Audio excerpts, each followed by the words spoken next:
भावांनो, सध्या मी माझ्या कर्मभूमी जन्मभूमीमध्ये अकोलीमध्ये आहे बरं का. आणि आज संध्याकाळी इथं भव्य कावडीचा कार्यक्रम, इथं अहिल्यादेवींची प्रतिमा आम्ही स्थापन केली आहे.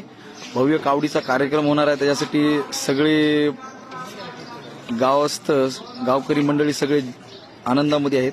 आणि हे आहे आमच्या लक्ष्मीचं मंदिर. गावामध्ये काही जणांचा असा निर्णय झालाय म्हण पुढाऱ्यांचा की हे मंदिर पाडून नवीन कन्स्ट्रक्शन करायचं आहे. आणि ते नवीन कन्स्ट्रक्शन काही ग्रामपंचायत करणार नाही.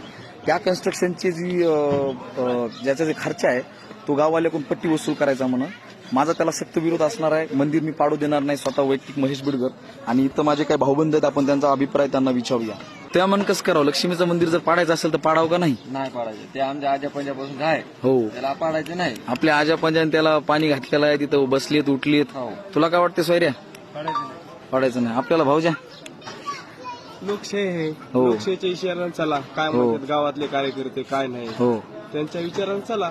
नाही कार्यकर्त्याच ठीक आहे, पण जरी सगळं गाव जरी म्हणलं ना पाडायचं, मी पाडू देणार नाही. का तर त्याच्यामध्ये आमच्या मायबापाची आजा पंजाची आस्था लागलेली आहे. आणि जर पाडायचं असेल तर मग ते ग्रामपंचायत मधून करावं लागेल. एक बी गावाला त्याला पट्टी देणार नाही. पाडण्यालाच खरा तर विरोध पाडण्यालाच पाहिजे.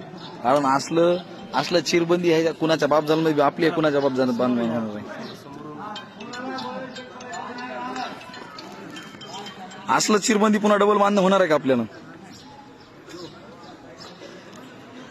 एकदम जुनं बांधकाम आहे बरं का कन्स्ट्रक्शन, तसं आपल्याला कन्स्ट्रक्शन पुन्हा बांधणं होणार नाही.